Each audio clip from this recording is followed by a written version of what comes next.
सीधा रुख करेंगे उज्जैन से सीएम डॉक्टर मोहन यादव का। And unwavering to resolve to serve the people. So ladies and gentlemen, please put your hands together to welcome our Honorable Chief Minister, Dr. Mohan Yadav. जोरदार तालियों से स्वागत कीजिए मध्य प्रदेश के मुख्यमंत्री आदरणीय श्री मोहन यादव जी।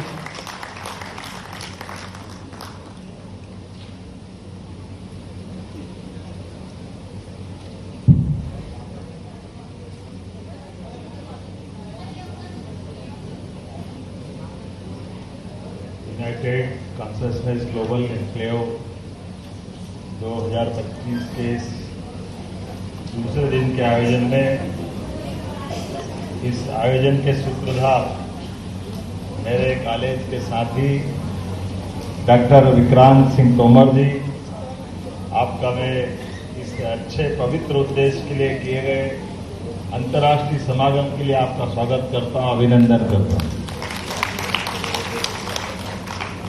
माननीय प्रभारी मंत्री श्रीमान गौतम टेटवाल जी, माननीय पद्मश्री अगस्त इंद्र उदयन जी, श्रीमान HR नागेंद्र जी, माननीय सांसद अनिल फिरोजिया जी, माननीय विधायक श्रीमान अनिल जैन कालूखेड़ा जी, माननीय महापौर मुकेश टेटवाल जी, सभापति बहन कलावती यदि जी, इस अवसर पर श्रीमान संजय अग्रवाल जी, मंच के सामने उपस्थित सभी देवियों और सज्जनों, आपको प्रणाम करता हूं, अभिनंदन करता हूं। आज का ये जो हमारा दूसरे दिन का आयोजन, पंच महाभूत पंच तत्वों से बना शरीर और कितना परमात्मा की लीला का ये अद्भुत संयोग है, इस दृष्टिकोण को लेकर के, जिस उदात्त भाव को लेकर के हमारी संस्कृति वसुधैव कुटुंबकम के नाते से जानी जाती है। ये वसुधैव कुटुंबकम कहते ही हमको ध्यान में आएगा कि हमारे इस वसुधा के साथ केवल वसुधा में एक तत्व नहीं, इस तत्व के साथ पंच तत्व को मिला करके इसको वैदिक वाक्य में जो कहा गया है, यत् पिंडे तत् ब्रह्मांडे, जो पिंड में है वही ब्रह्मांड में, पिंड और ब्रह्मांड अलग अलग नहीं। और इसीलिए इस पिंड और ब्रह्मांड को देखने का तरीका हमारे लिए इस पंच महाभूत तत्वों की बात जब हम करते हैं तो जो हम अपने चारों ओर पाते हैं हमारी सारी प्रकृति के माध्यम से, वही पूरा हमारे शरीर के अंदर विद्यमान है। हमारी इस शरीर की प्रकृति को समझने के लिए हम अगर महाभारत की तरफ चलें और भगवान कृष्ण से अर्जुन के संवाद के दृश्य को देखेंगे तो वो हमको दिखाई देगा, जिसमें एक बार अर्जुन अपनी जिज्ञासा के समाधान करते करते 7वें अध्याय के बाद वो प्रश्न खड़ा करते कि आप कह रहे हो कि मैं जब सूर्य चंद्र नहीं थे तब भी था और आज भी हुआ, तो ये संभव कैसे? मुझे तो जो आप दिखाई दे रहे हो ये तो थोड़ा जच नहीं रहा है, लेकिन वो अपनी सद्भावना से कह रहा, वो विनम्रता से कह रहा कि ये जो कृष्ण तत्व आप बता रहे हो, इस दोनों का तालमेल कैसे करें? आपका तो अभी अभी जन्म हुआ है और सूर्य तो अनादि अनंत है, दोनों का कैसे एक बात कर रहे हैं? तो उन्होंने कहा जो जिस आंखों से तू मुझे देख रहा, इस आंखों की समय सीमा है। जैसे हमारे लिए ये जो हमको किसी को नेत्र में अगर कोई कठिनाई आई, हम चश्मे से पढ़ सकते हैं, बगैर चश्मे से नहीं पढ़ सकते। इसी तरह से भगवान कृष्ण ने समझाने का प्रयास किया कि तू जिस रूप में मुझे देख रहा है ये तेरी सीमा है, लेकिन जिस रूप में हूं उस सीमाओं से तू देखेगा तो मैं वो दिखाई दूंगा जिसकी तेरे को देखने की जिज्ञासा। तो उन्होंने कहा भगवान मुझे वो रूप दिखाइए जिसको मुझे देखने के बाद लगेगा कि हाँ आप जो कह रहे हो उसका तादात्म्य है, उसका आपस में रिश्ता है।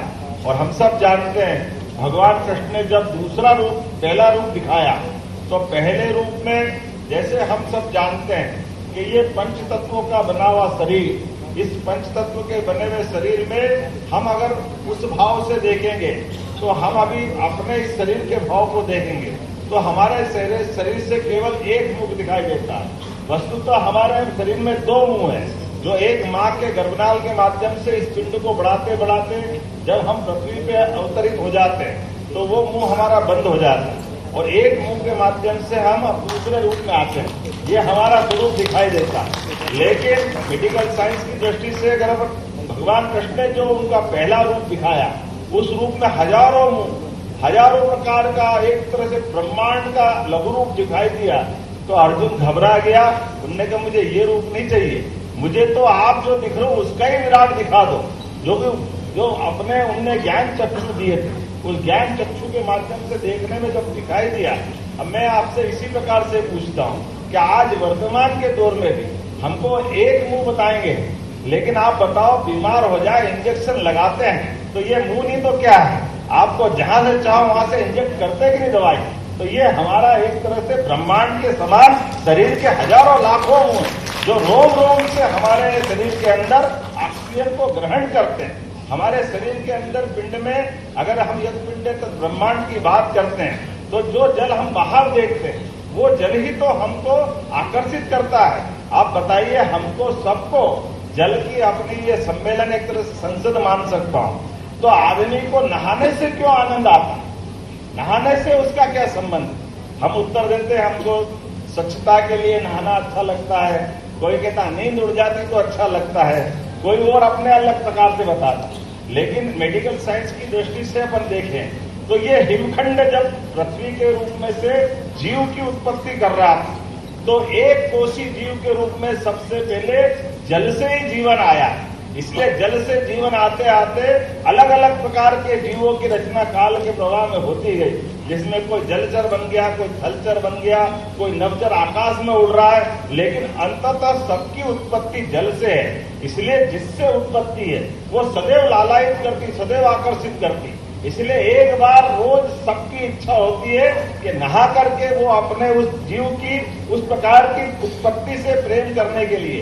इसलिए नदी का जब भी कोई बहाव, कोई बड़ा वेग से बहता हुआ नदी का बहाव या कोई समुद्र, वो सदैव हमको आकर्षित करता है, क्योंकि हमारा उसका रिश्ता है, हमारी उत्पत्ति का केंद्र वो है। हम कितने आप अभी मैंने पूछा था विक्रांत जी, आपके शब्द के अर्थ बताओ, विक्रांत का क्या अर्थ है?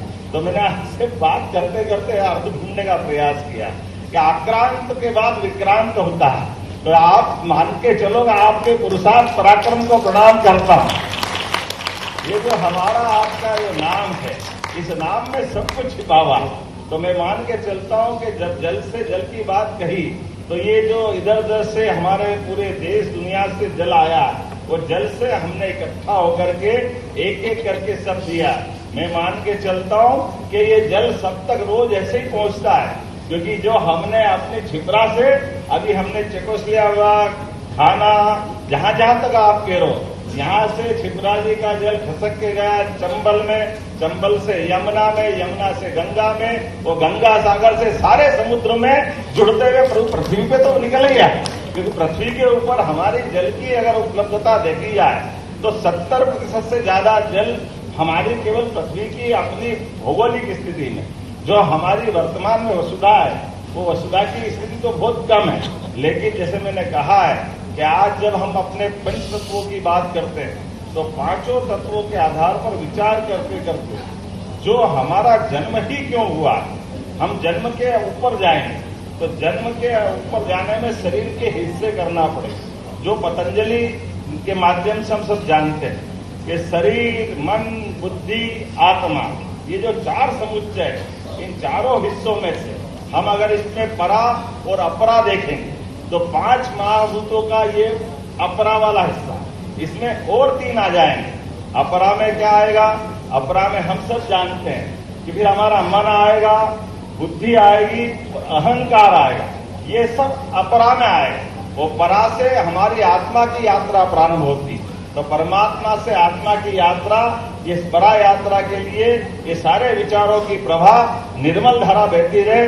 इसीलिए हमारी योग संस्कृति के माध्यम से मनुष्य के अंदर, दुनिया के अंदर सदैव एक गुण हो सकता है कि मैं श्रेष्ठता धारण करूं, मैं सक्षमता धारण करूं, मैं सर्वशक्तिमान बन जाऊं। लेकिन सर्वशक्तिमान बनते ही व्यक्ति की दिशा भटकने लगती है, वो सीमाओं के अंदर सबको बांधना चाहता है। वो अपने अधिकार के आधार पर अपनी दादागिरी के बलबूते पर सीमा उल्लंघन की इच्छा रखता है और सीमा उल्लंघन करते करते वो मेरी ही संस्कृति श्रेष्ठ है, बाकी को नकारने लगता है। लेकिन काल के प्रभाव में सत्य सदैव काल बाधित है, उसका अपना अलग प्रकार का क्रम मैं मान के चलता हूं।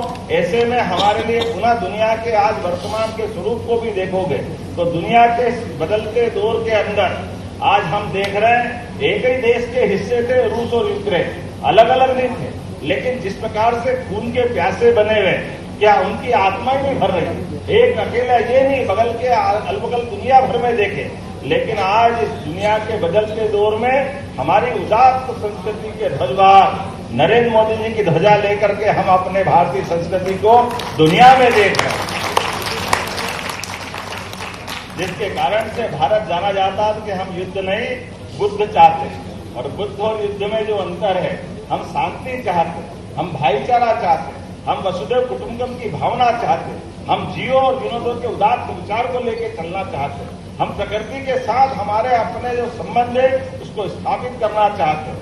ऐसे में प्रतीकात्मक रूप से जब आप जल दे रहे हैं तो हमने कहा ये जल से जल का मिलना, जैसे बर्फ में जल और जल में बर्फ, बर्फ और जल में जो अंतर है, बर्फ में कोई जल नहीं ढूंढ सकता, लेकिन जल को बर्फ में ढूंढ सकते। ये जो मूल अंतर समझने का, इस भाव को समझते हुए हम लगातार आगे बढ़ते जाएंगे। मेरी अपनी ओर से देश और दुनिया के अंदर से आए हुए सभी अतिथियों का मध्य प्रदेश सरकार की ओर से अभिनंदन करता हूं, वंदन करता हूं। मुझे मालूम है आज के समय प्रयाग में एक हमारा कुंभ मेला चल रहा है और कुंभ का मतलब ही विचारों की श्रृंखला के आधार पर वैचारिक वो संक्रांति हो रही है। इस संक्रांति से ये जो अपना महाशिवरात्रि तक वो संक्रांति पर्व, और ऐसे में संक्रांति अच्छा दुनिया में क्रांति हुई है। क्रांति का मतलब मनुष्यों के विचारों के आधार पर एक दूसरे के लिए अपने नए विचार को लाना, लेकिन खगोल में संक्रांति होती है और संक्रांति दुनिया के उद्भव की तरफ ले जाती है। तो ये विचारों की संक्रांति जब प्रयाग में हो रही, आपने उज्जैन में करके ये अभिनंदन करने का काम किया, मैं आपका स्वागत करता हूँ, अभिनंदन करता हूँ और आपको धन्यवाद देता हूँ मध्य प्रदेश सरकार की ओर से। आपने बहुत अच्छा काम किया। सच्चे अर्थों में ये काल की नगरी है, अर्थात समय की नगरी, और समय की नगरी में समय को जो समझ जाए तो भी बचता क्या है, सबका समय नियत है। ऐसे में इस महाकाल की नगरी में सच्चे अर्थों में हमने अपने उस उदात्त भाव को जानने के लिए 3 दिन की वैचारिक यात्रा का समागम किया है। मेरी अपनी ओर से सबका वंदन, अभिनंदन, बहुत बहुत धन्यवाद।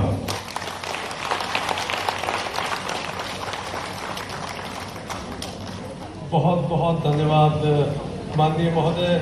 यथा पिंडे तथा ब्रह्मांडे, आपने वेदांत, उपनिषद, भगवद गीता, योग सूत्र और लगभग समस्त भारतीय ग्रंथों को किस प्रकार समावेशित किया अपनी चर्चा में कि सभी लोग बहुत प्रेरित हुए। आपने परा अपरा भगवद गीता का ज्ञान और किस प्रकार हमारी संस्कृति वसुधैव कुटुंबकम की ओर हमें प्रेरित करती है, और आपने बताया कि एक कुंभ प्रयाग में हो रहा है और उसी समय एक वैचारिक कुंभ हम लोगों ने उज्जैन में भी करने का प्रयास किया है ताकि उस महाकुंभ में हम कुछ योगदान दे सकें। आपने इस विचार से खुद को जोड़ा, हम बहुत अनुग्रहित हैं और हम सभी 21 देशों के लोगों की तरफ से करबद्ध करके आपको धन्यवाद देना चाहते हैं। मुख्यमंत्री रुकिए 5 मिनट बस, just 5 minutes. नहीं अभी बस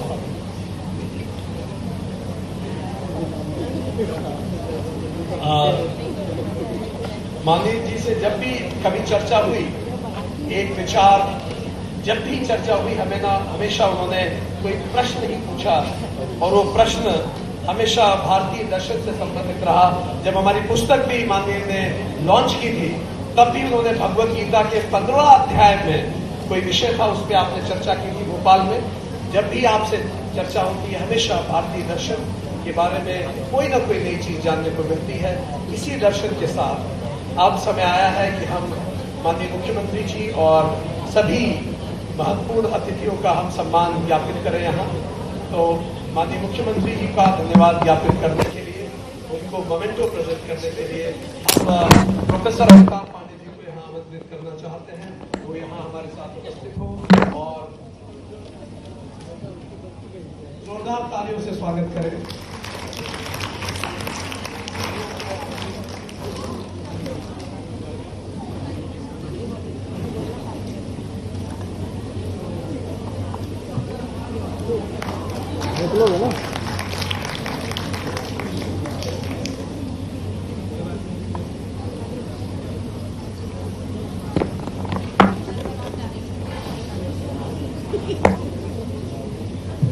माननीय श्री तेजवाल जी के स्वागत के लिए हम आमंत्रित करना चाहते हैं श्री आदित्य प्रताप सिंह जी को।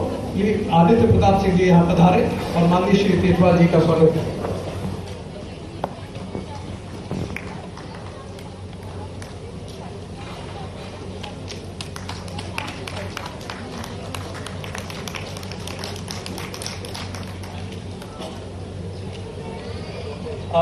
अब हम वॉलंटियर्स की टीम को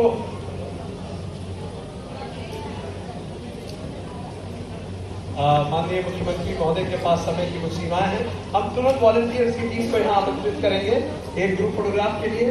वो तुरंत यहाँ आ जाएं और एक ग्रुप फोटोग्राफ के लिए आप तत्काल यहाँ पधारें। आप यहाँ आके बैठ जाए, बिल्कुल कुछ बच्चे नीचे बैठ जाए, फटाफट जल्दी आए।